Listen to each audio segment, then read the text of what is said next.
Hello everybody and welcome to one more video on big units. This time it's not a big unit, it's two famous places, two of the most famous places of Market Garden. To this side you can see Oosterbeek and here you see Arnhem.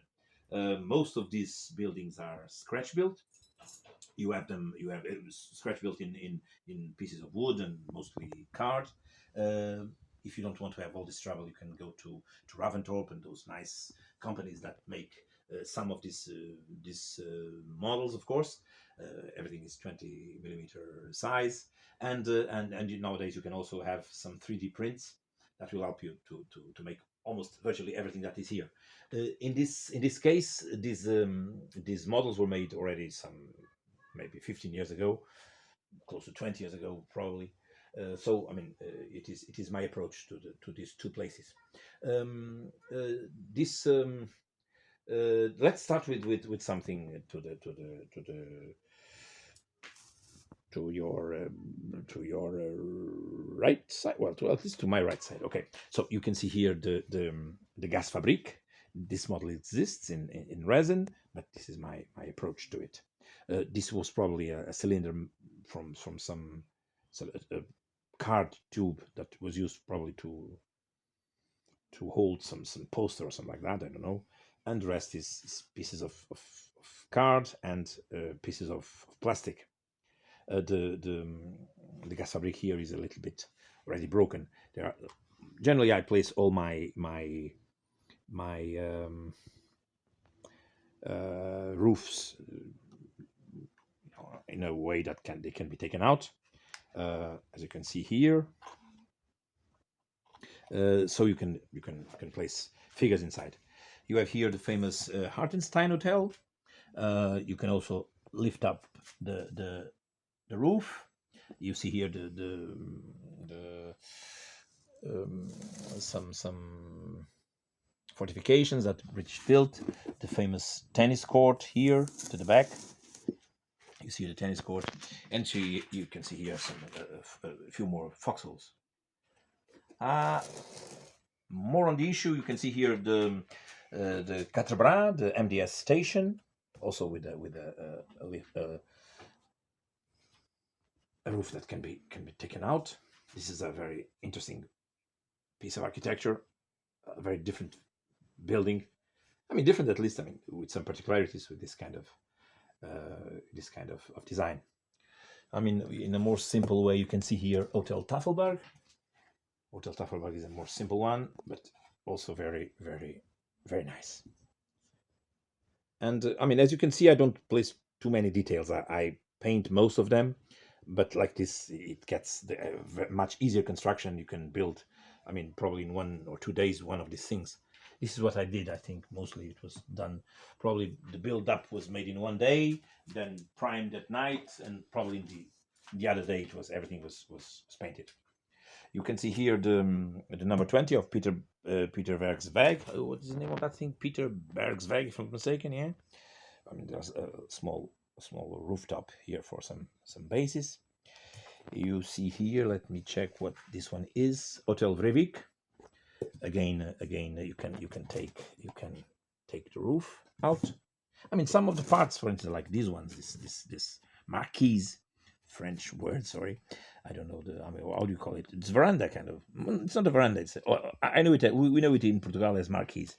So it will not be open, but the rest is.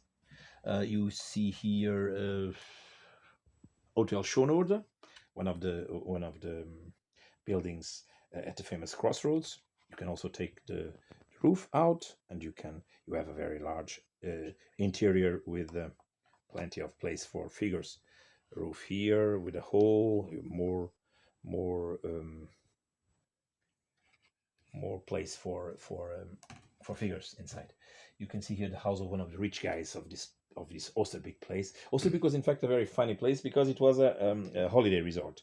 Most of the upper classes in Holland were having houses here. Many of the rich guys from Holland from the 40s were having holidays here, and many of them had also house, second or third, whatever house here in this place. So this Omershof was the house of another very rich guy. and together with hotels, it's one of the characteristics of Oosterbeek. Here you see what another hotel, Dreigerorde. Some of these buildings you can have more or less the idea as they were. For instance, I started with that from the books, from those famous books, Arnhem, Dennenau. I have both, so it was a big help for me to make this kind of different houses. I mean, Oosterbeek is almost at an end. Then you are entering more or less to Arnhem. You see here the famous museum. This is a Kinderegg that I probably stole from the guy that is filming here. This is my oldest son that is filming, and this probably it was a Kinderegg that belonged to him. In fact, both my kids were robbed of plenty of toys and things like that for me to have a few of my own toys. They were the victims of that process. Well, you see here now a different group. For instance, you see here some commercially available models. This is Dapple plastic houses painted Dutch style and based in a particular way. More Dapple here, more Dapple here, and painted more or less in a as I told you in a Dutch way.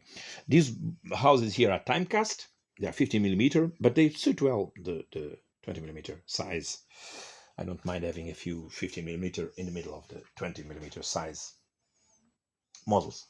This is a Fowler or something like that. It's a very common. This in the 80s was very common in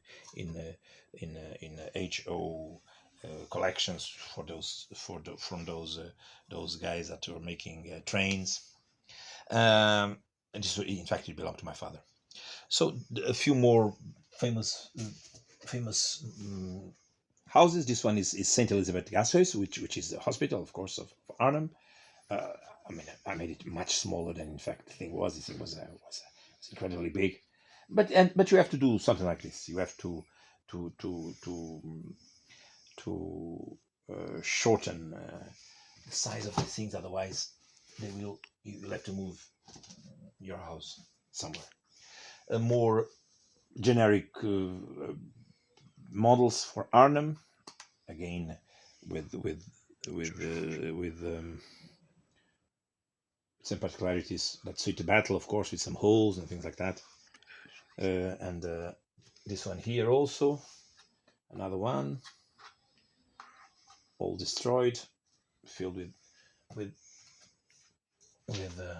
holes. You see here the Saint Walburgis Cathedral. This is a very big thing, as you can see, and most of the details that you can see here, there aren't in fact many, but most of them are painted. This makes the build-up very, very straightforward. And now you have here Frost's command post for the 2nd Battalion of paratroopers. This is also a very famous house. It was in relation to the bridge. It was somewhere over there, more or less. But you can see here the interior. I placed some detail on it, but most of the detail, as you can see here on this facade, is mostly painted, so it is not that troublesome. If you use paint instead of real kind of 3D details, I mean, you make yourself an easier job. These are derelict and destroyed buildings made from matchbox parts. Those matchbox parts that go along with their tanks. So these are several. You can see here, this one repeats itself. This one repeats also itself. So as you can see, and then you make a funny structure. I paint them in brick red to go along with the Dutch houses again. You can see here some other ones. I don't remember exactly from which model gave what, but I had a big box filled with this stuff, and once I decided to use them as houses for the destroyed Arnhem. So another one here, and then there are small pieces. Finally, you have the bridge itself. Bridge is made of 3 different parts. Most of the structure is electric components. Those those things that are used for electricity. Electricity is not my beach. I have no idea of what that thing is. So I like to use these parts as I find when there are works in the house or something like that. And I keep a few of them when I see that they can be useful for my wargaming projects. There's a small casemate as it was. The bridge is a little bit big, but I divided it into 3 parts so that, for instance, if I want to use the bridge like this, I can use it, for instance, in the big game, in which there is almost no bridge showing up, and then the River Rhine is here, of course. But if I want to make famous, for instance, famous Grabner's attack, the SS reconnaissance commander that attacked on that famous charge across the bridge. I mean, you use the entire bridge if you want. So this is my idea.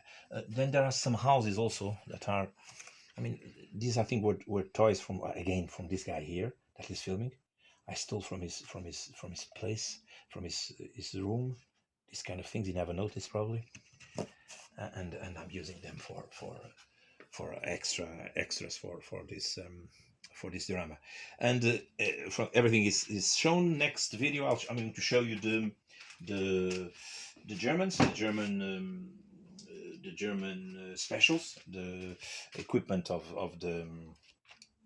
the Germans. I mean, which is, when I say specials, because I'm not going to show the entire German army that was here, because most of the things you know what they are. I'm just going to show you what was special about this operation in terms of German equipment. There was, in fact, some different vehicles, some of them French, some others civilian vehicles that were turned into military weapons by the Germans. One last word for the these HO trams. These are some colors that were really used in Arnhem. I'm not. I mean, they are not exactly the same models. They were cheap. I bought 3 of them because the collection was starting at something like €1 or €2. This was an HO collection of trams that came out a few years ago in the press. I bought 3 of the same, very cheap, and then painted according to what I saw on the internet. There are some museums where you can see this red and green painting, mostly green, of course, and there's also this white trams in Arnhem. So, and then there are two numbers like 76, the 71, and this one is what, 77. So these are the trams of Arnhem. So this is it. I hope you have enjoyed, and next I'll show you the German specials, as I've told you. Hope you have enjoyed, and hope also that you have enjoyed the new cameraman, because in fact, yeah, I hope he's used to do this, because he works in this area, but he works in geology, so he's used to make videos and things like that. So probably it was a good auxiliary here. I hope so. Let's see how he fares. Thank you so much, and see you soon in the next video. Bye bye. Bye bye.